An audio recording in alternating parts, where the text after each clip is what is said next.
Welcome back to the Survival and Basic Badass Podcast, Kevin and Chuck. Today, we're going to talk about psychological warfare. Propaganda, basically. I don't know. I mean, in your mind, you're kind of thinking, well, what does that have to do with prepping and whatever? But I think you need to be aware of what's happening with what's going on around you, how you're being influenced. And I'm not saying I'm going to expose stuff. We're just going to talk about things people have done in the past and things like that. But it kind of gives you insight into when you're being manipulated or how you might be played against your will. You know, you always see the, what is that movie? Four Brothers, I think, where the cop kept being like, I have a hair or something. Oh, yeah. He's like, I got a hair sample. Uh-huh. And he's like, see, I have evidence, and basically would manipulate people into, oh, well, I should just confess. I think they all just laughed at him all the time. But, it was always like, yeah, the truth is, if you ever find yourself being interrogated by a police officer, you're going to witness some of the best psychological tactics to put you in a off kilter, off foot, and off balance. And the interviewers, the police officers that are interviewers or interrogators, are some of the best at this type of psychological warfare. Exactly. So, just something to kind of be aware of, that, they're always, oh, well, your partner already confessed and they said that you did it. So, why don't you just tell me that they did it? I don't know how these people haven't watched all the shows on TV, but I know you didn't mean to kill them. I know it was accidental, but, just tell me what actually happened. Right. I mean, I probably would have done the same thing in your situation. Because that would make me mad if they keep freaking, picking at the food on their plate like that. I could see why that would make you mad. You got to stab them in the eye with a fork, I mean, that's your moral duty. You didn't have any other option. Yeah, just sign this paper that's what you did. And we can just get over with this and we'll both go home and, whatever. Yeah, your new home's going to be in the back here, but, we'll both go home. Just something to be aware of. Anyway, I mean, it is all about manipulation. Now, one of the most important things, I think, with psychological warfare or propaganda is to have it based in truth. If you want it to be believable, as many facts, for me to say, oh, Kevin Scott, I don't know, he likes to dress up in pink tutus and wear, purple wigs when he goes out in town, you might find that a little far-fetched. But if I was like, he likes to wear a pink tutu with Rob Zombie printed across the back, you would be like, yeah, I could see Kevin doing that. Yeah. And in his living room, not when he's out, because they, there's some stuff you have to buy. It's believable that I wear pink tutus in my house because I do. Nobody's going to confuse that. Right. But, people see me out in town, know that I'm wearing purple tutus, and they know that you're full of shit. Right. I mean? Just be like, that's ridiculous. Yeah. Psychological warfare, it's one of those things that like Chuck said, it has to be founded with some sort of legitimacy. You know what I mean? You have to take and then, then turn it into a straw man type of argument, where this police believes in a specific idea. So that means if you carry it out all the way out, this person believes in crazy stuff, and you can kind of that idea onto the battlefield when it comes to your opponent, and the real advantage of psychological warfare is to lower the morale of your opponent and to themselves as already having lost. And psychological warfare goes all the way back to the beginnings of battles. And we're used to radio stations and pamphlets and things like that. But Sun Tzu had a quote that says, "The supreme art of war is to subdue the enemy without fighting."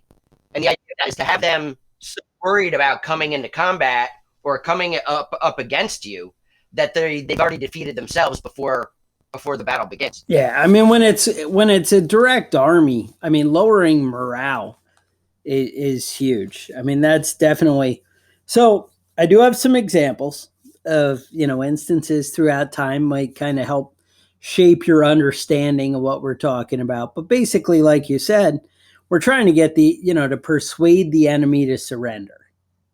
Right? That's the goal. The first thing is understanding your target audience. So many times that's where it kind of falls apart. But it's one thing if you're just worried about like your fellow Americans you're trying to manipulate, or a totally different country and culture. With the different cultures, it's ridiculous. But then again, I mean, what do we even know? With if I was to mock some kind of, I don't know, vegan tie-dye wearing, whatever, I don't know if I would know what strengths and weaknesses, to play up on. But that's why you need to kind of research and understand. There was that book that all the lefty nuts used to like, was the oh shoot, I should have wrote it down. I didn't even look it up. But the what was that, Weather Underground? They had that book. Oh yeah, I know what you're talking about. That the guidelines, the Weather Underground. They really mastered that psychological warfare type of thing, though. A few pipe bombs and a few like kidnappings that were poorly done were used for like great effect for for psychological reasons. Right. But anyway, I do have lots of good stuff here. I mean, we used to drop have balloons that would float in enemy lines, and we'd have pamphlets and whatever. The Germans used to do that kind of thing and actually float balloons over to us. They basically mocked, the incompetency of the leaders and generals. You can't win, all hope is gone. POWs, right? POWs eat better than German soldiers do, or was one that we sent back the other way. We ended up using that later in the Gulf War too. The Korean War, we used to. The Korean War was a whole different thing because we didn't really understand. But they had this guy, this general that came out, and he wore these like ridiculous white boots that were just gaudy and whatever. So somehow all our propaganda was around this Mr. White Boots, because he was like the chief negotiator. Whenever he came to kind of figure things out, he'd come out with these pompous, shiny white boots. Right. No mud on them. Not like you guys. They're covered in mud. And that's it. And they would be like, that was one of the things we were able to actually connect with, was a lot of the Korean soldiers had no boots at all, were actually barefoot. And, and this guy's got these pompous, arrogant, and that kind of thing, just ends up, leaving a bad taste. We tried, one of the things that actually worked for us with the Germans was we kind of dropped surrender tickets. Mm-hmm. And what they would be is, it would like tell you how to safely surrender, right, and not get shot, and the things you should do. And believe it or not, that ended up working out so good that they were actually making sure they didn't have anything white on them when they sent them out to war, because they were afraid they would be use so quick as a white flag, surrender. Now, in America, our propaganda, we always know that, Americans, we have pride and stuff like that. But one of the things with the Japanese, we tried doing the same thing. We were like, hey, those surrender tickets work so well with the Germans. Let's do it with the Japanese. And what ended up happening, you guys know the Japanese and the samurai and all that stuff. Right. The surrender thing is not the market you want to cash in on. And that, ends up being ridiculous. So you don't want to go down that road. but we actually talked to the people in our prison camps. Remember, we had the internment Right. camps, right, for the Japanese. For the U.S. I probably offended some for people Japanese. saying prison camps. Yeah. But You they know, weren't allowed to um, leave. So what else are you going to call it? right? Yeah, exactly.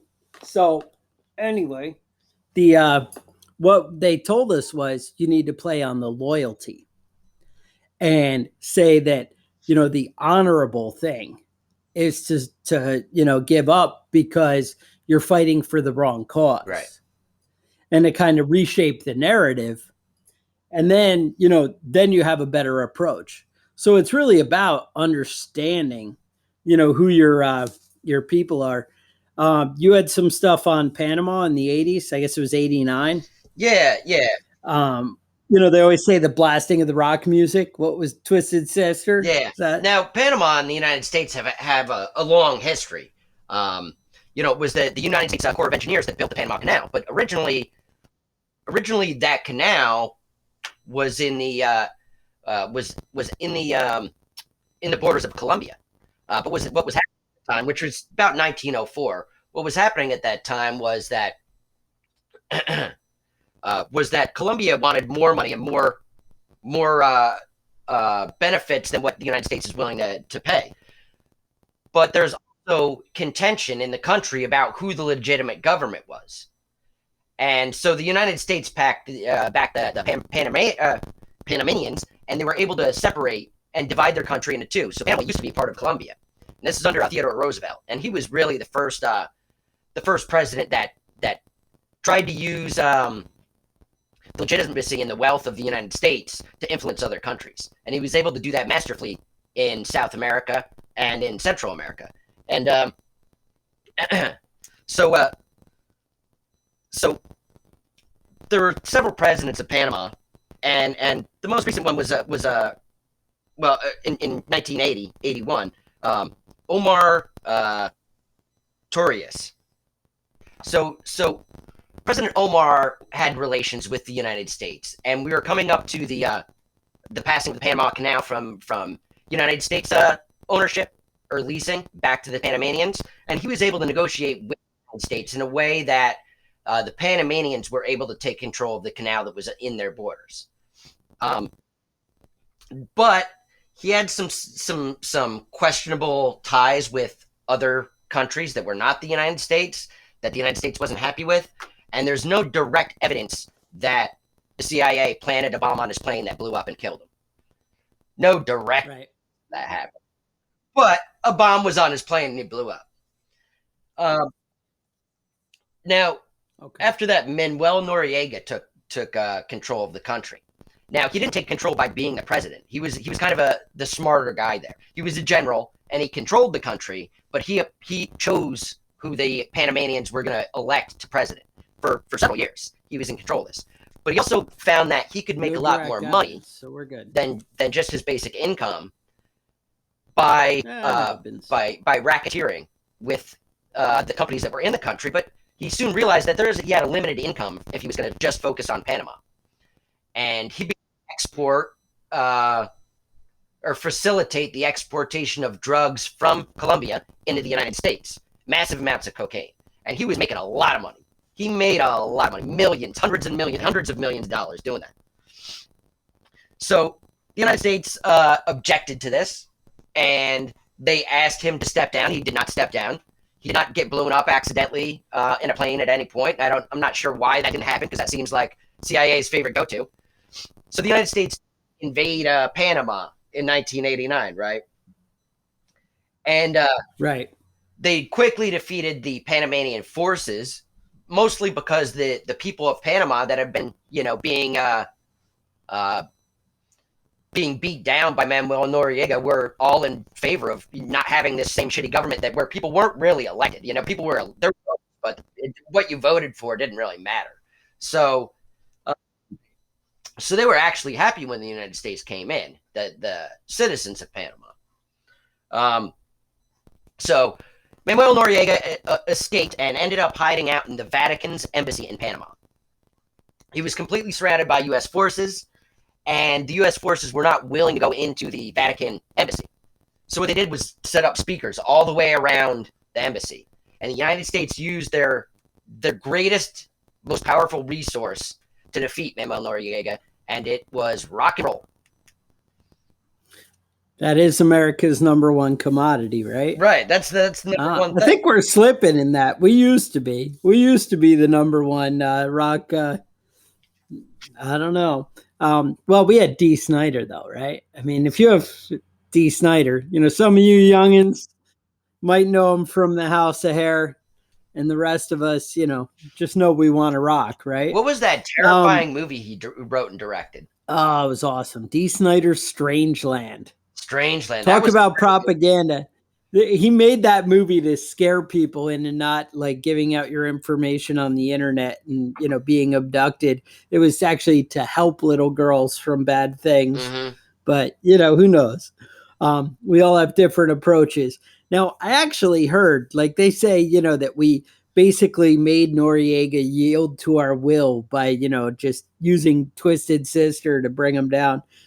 But I did hear that a lot of that was actually those loudspeakers made it possible for our operatives to actually infiltrate and kind of negotiate with people on the ground and, kind of broker some deals while that was going on. Yeah, by isolating Noriega and being able to work with the rest of the government at the same time. Right. I mean, it's, you don't always know the whole picture, and that's kind of the beauty. It's the image that you paint. I mean, just coming back to America and telling everybody, yeah, we use Twisted Sister to bring down that psycho. Americans are like, hell yeah, America. Yeah. It's good.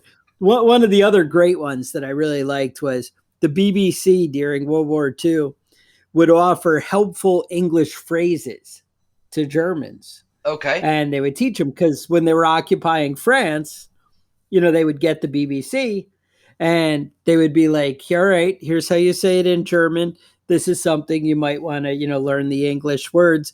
And they would use nice phrases like, help, I'm burning alive. Oh, nice. Might be something you want to learn, right? I've never heard that before. That's good. My ship is sinking. Please save me. They had all these fun phrases they could, learn and might need to be implemented a little bit later. Right. So I thought that was pretty cool. They also, they did some stupid things. Like they said that the Japanese actually drew these little cartoon pictures, and they ended up, their downfall, believe it or not, was that they ended up being too lifelike and realistic. And I'll tell you why. So what would happen is it would have a picture of like a Jewish guy with glasses and looking like a banker and whatever.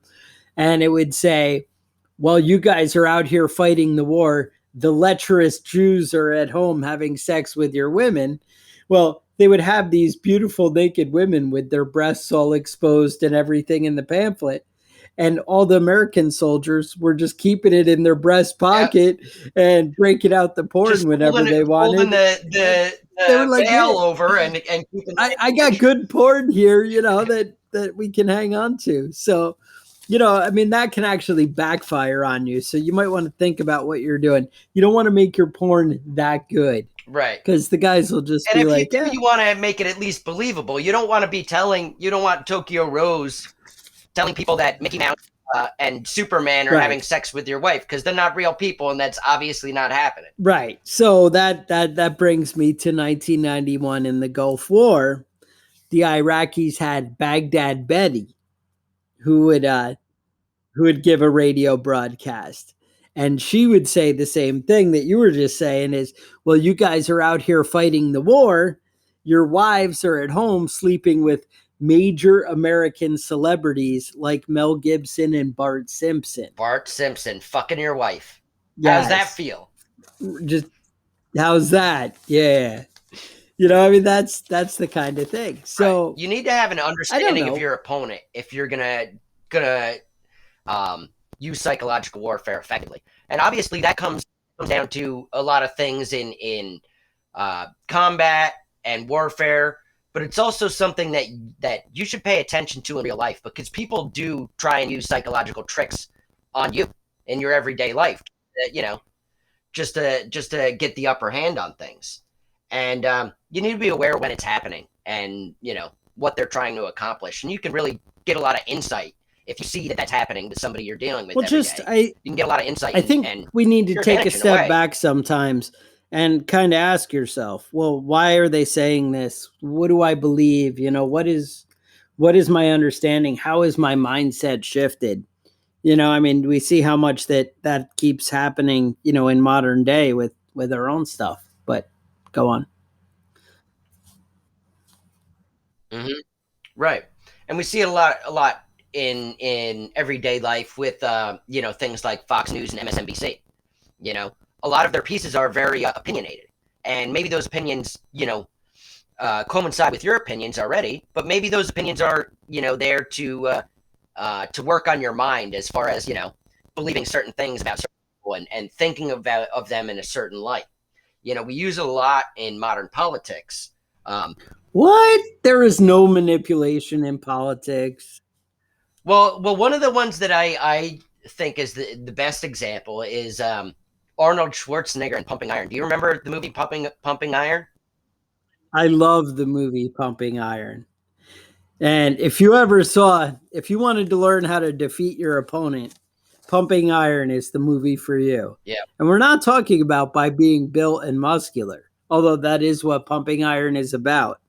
But the lesson you can take away from that is how to defeat your opponent through propaganda and psychological warfare. And the king of psychological warfare is the governor. Right. Mr. Schwarzenegger, he was Mr. Olympia 6 times in a row. Is that right? I think it was. I don't know, a lot of times. And the film Pumping Iron came out. He was up against the Incredible Hulk, Lou Ferrigno, and it just took side by side pictures of Lou Ferrigno and Arnold Schwarzenegger. I don't think there's a lot of question. I think Lou Ferrigno was at that point much larger than Arnold Schwarzenegger. He was much larger, but Schwarzenegger had the chiseled, defined. Right.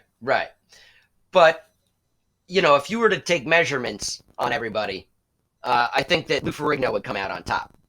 But that's not what wins. That's not how you win, a contest of masculinity. There's a self-confidence. And by chipping away at Lou Ferrigno's self-confidence, yes, leading up to the competition, Arnold Schwarzenegger was able to win. And if you watch that movie, you can see all the little sneaky tricks he did, all the games he played with Lou, that ended up making him 6-time Mr. Olympia. Yeah, it's really, I mean, he would have all these like snarky remarks. He would be like, well, you're bigger, but it was nonstop. And all through that movie, he kept cutting them down. It really was pretty brutal. Another guy who's got a game when it comes to, besides Goebbels from Nazi Germany, he had a game when it came to manipulating people. But let's talk about Vladimir Putin. Putin is a pro.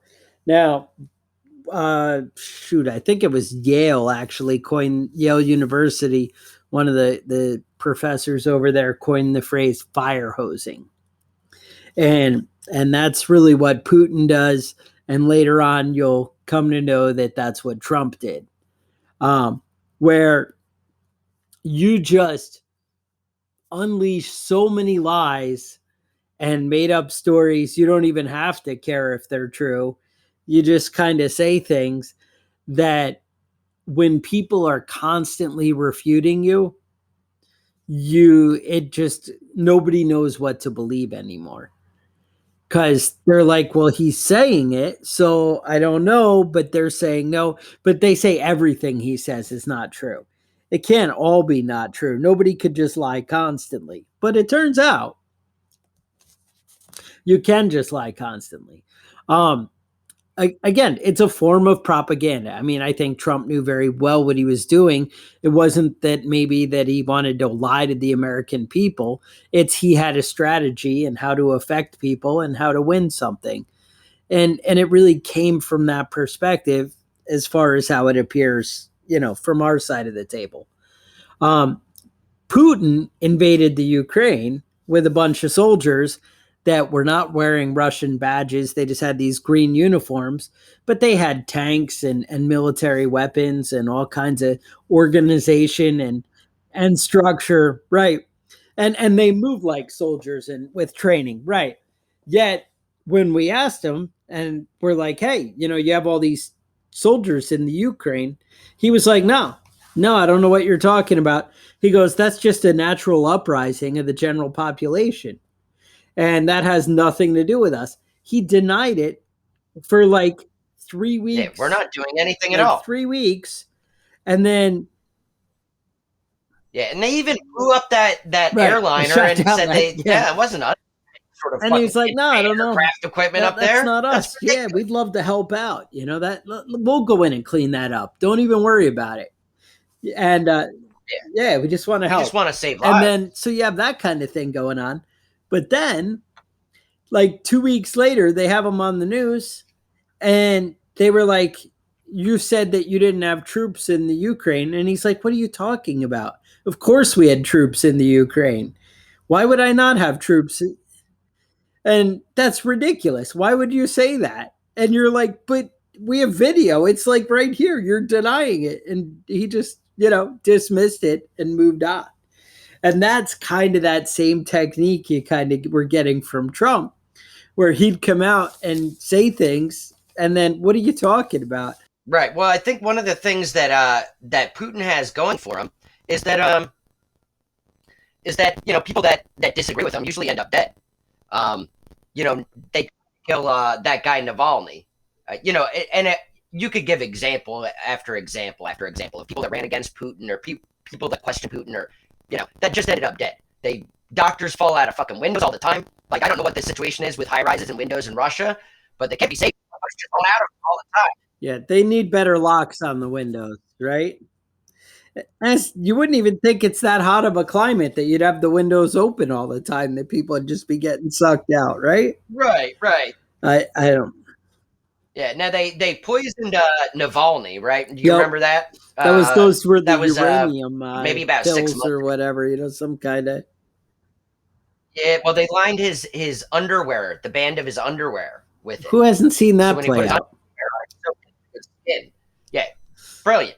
That sounds like the takeaway here is don't wear underwear. Yeah, I mean, I ever since then I've stopped. I'm commando every day now. I don't trust it. I should, now that I've said it on the podcast, though. Now I got to start watching out for my socks. Shit. But it didn't work, unfortunately. But they arrested him for breaking the rules of his probation because he didn't come back and check in because he was in the hospital for 3 months because they poisoned him. So now he's in prison. Right. And I think they would have been better off if they had killed him. Right. People wouldn't be talking about him anymore. Kevin, you got to follow the rules. You have a commitment to society to follow the rules. That's true. If you can't follow the rules, you don't get to play. Mm-hmm. And that's how the world works. I can't help the way it's set up. You need to follow the rules. Yeah. The idea, both of them have set up a no one is trusted and there is no truth kind of mindset. But the reality is lying shapes public opinion. Right. When you come out and say these things, it affects the way people, see things. And, the loyalty that Trump had developed in his followers really had a big effect, on him being able to carry it out. If he didn't have a loyal fan base, if it was Jeb Bush, everyone would just be like, oh, you're a liar. And it would fall flat. But when you're out there with the charisma and, kind of building up something, posing like Putin, all shirtless on a horse, then you can kind of create and I something. just want to say, before we move on from the Putin thing, that reporter, Rachel Scott, that asked Putin why all his opponents were ending up dead or in prison, and why was he so afraid of letting a vote just happen naturally? I am, because I'm sure she's done for. He's gonna kill that bitch. Right. Shouldn't ask him that question. Yeah. Good luck, Rachel Scott. Good luck. Yeah, what are you, crazy? But the thing is, some people have the moral courage and fortitude to stand up for what's right. But Right. society doesn't appreciate them. Look at Everyone, Snowden, right? Edward Snowden came out and was right. And like, he was "Hey, painted look, as a all villain. this is going Immediately, he on. was Here painted is as the some sort proof. of There is no doubt." anti-patriotic asshole. When the And truth oh, is, he he's a was traitor. exposing things that Traitor. the United States government is doing to Yep. its citizens. The United States isn't made up of its citizens. Was doing to its citizen right. It was doing it to its citizens and then outright denying it, though. That was the thing. I mean, it's one thing to, have secret things, but, Congress and stuff is having hearings and they're like, no, we're not doing any of that. Never happened. It's like, well, yeah, we are. You're lying to the American people and it violates our laws. Mm-hmm. And I understand we need secrets, Right. but these secrets violated our laws. Right. And we have those laws to protect U.S. citizens.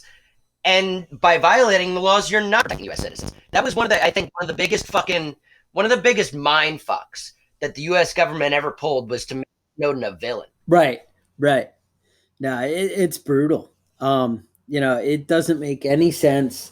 But the thing is, it was a big win, I think, for our government when Snowden went down. And I mean, for political figures, I don't mean for America. It was not a win for America. It was a loss for America. But it made it clear to the government that the American people kind of want the just let's go along and pretend everything's nice and we're not going to, deal with big crazy, corruption, whatever. We're just going to pretend everything's, normal. We proved that we'll go along with that normalcy bias of everything's okay. Let's just look the other way. They always talk about with Nazi Germany. They talk about the people in church. Oh, we'll just sing a little louder when the trains go by, so that way we don't have to kind of acknowledge it. But they ran that big campaign. We all had when I was in school. It was a long time ago, but they would talk about never again. And they always used to. That was the slogan tied with that was never again. We would never, as a society, just ignore that kind of thing going on and let it go. But we do it right now. We're letting it go on right now. There is mass genocide of Christians all throughout the Middle East, and we just ignore it. We're like, whatever. But even closer to home, things that, you're like, well, I can't spread my efforts into the entire world. It's too much. It's beyond me. I get that. I understand you want to affect things you can actually change. And worrying about something a million miles away, all right, I can't do that. But what about all the child abductions and things that we ignore in the United States? All the trafficking and stuff that goes across the border. And I don't mean people who want to, come to America coming across the border because they want to come and work here. I'm talking about people being trafficked into the sex trade and things like that, where they don't have a choice and they're going against their will. And we just let those things go and turn a blind eye because we're like, well, yeah, but I don't know about that. And it never makes the news story. It never, nobody cares about that kind of thing. But the people it happens to are trying to, scream from the rooftops and nobody cares. Right. They made the last Rambo about it. He tried. I'll throw Stallone some props on that, Mm-hmm. Right. because nobody brings it to the attention. And my point is, you don't need to care about my issue or whatever. We're just saying be aware of not just going along with what they want you to believe, what they want you to think is acceptable and normal. And hey, this is good.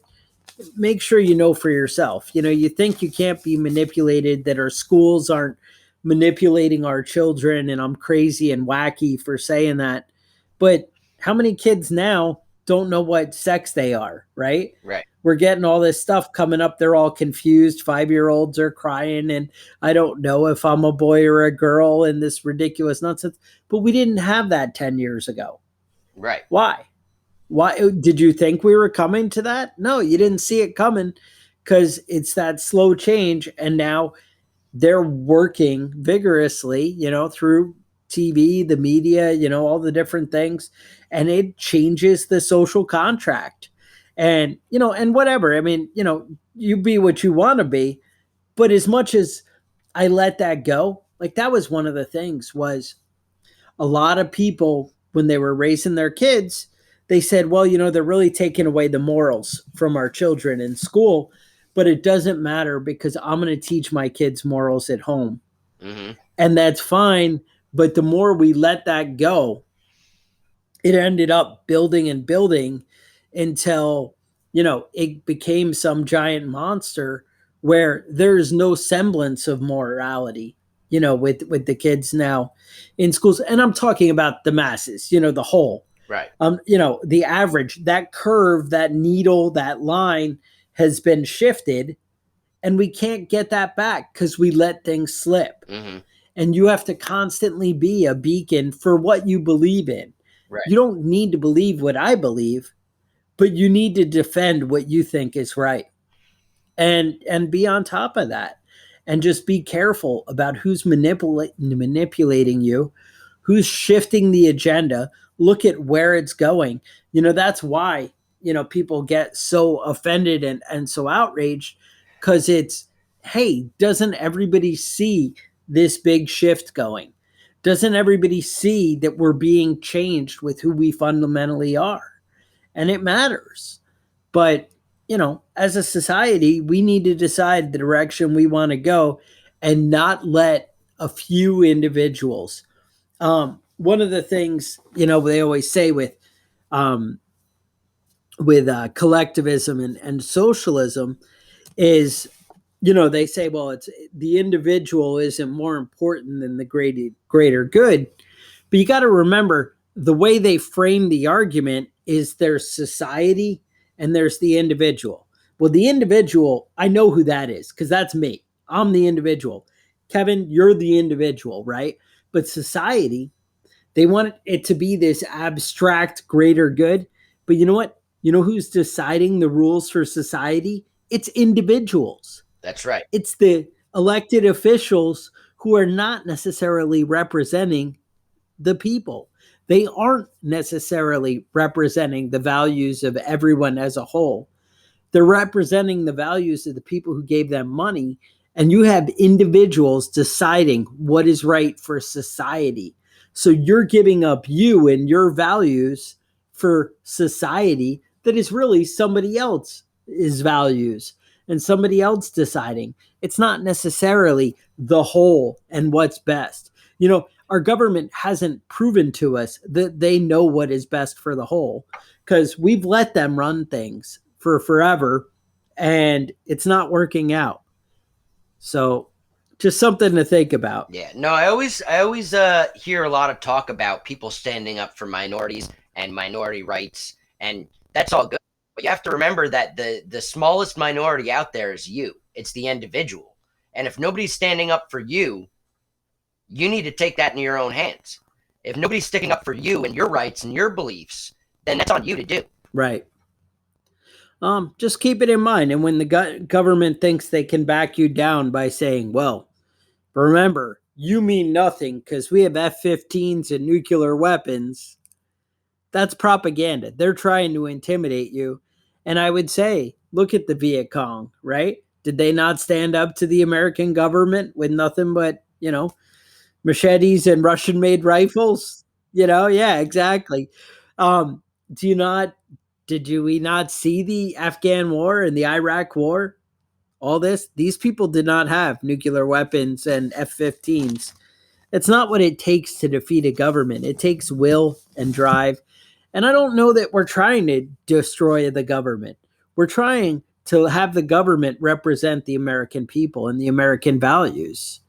Maybe, he would argue, if we're talking right now, well, I wasn't talking to you. I was talking to people who think they're just going to come and, I don't know, assault the Capitol with M16s, although they were pretty scared by unarmed people, not that long ago is Right. how I remember. Uh-huh. But just the same. Yeah, I know a lot of people talk shit about a lot of stuff that's going on in the last the last 2-3 years, and saying that this isn't America, this isn't acceptable, this isn't the way we behave. But the truth is, I remember when the protests in Minneapolis, they burned down the police station, and I remember all sorts of stuff that happened where people think that they should be afraid of the government. I think that the government should be afraid of their people. And when I see government officials shitting their pants, that only makes me happy. That only makes me think we're doing the right shit. People in the government should be afraid of what you're going to do, how you're going to vote, how you're going to react, and maybe that would check their shitty behavior a little bit, in the future. And it's psychological warfare when you go, that wheel turns both ways, is all I'm saying. Right.